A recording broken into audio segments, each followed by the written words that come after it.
Bismillahirrahmanirrahim. Nama Allah Ar-Rafi'.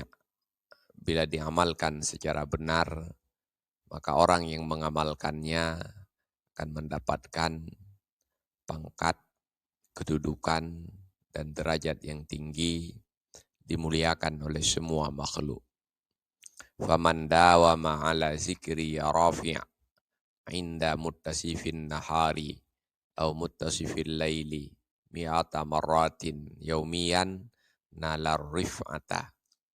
Maka siapa saja yang membaca secara kontinu zikir ya rafi' ketika tengah hari atau ketika tengah malam 100 kali setiap hari, nalar rif'ata, maka dia akan mendapatkan pangkat, kedudukan, dan derajat yang tinggi.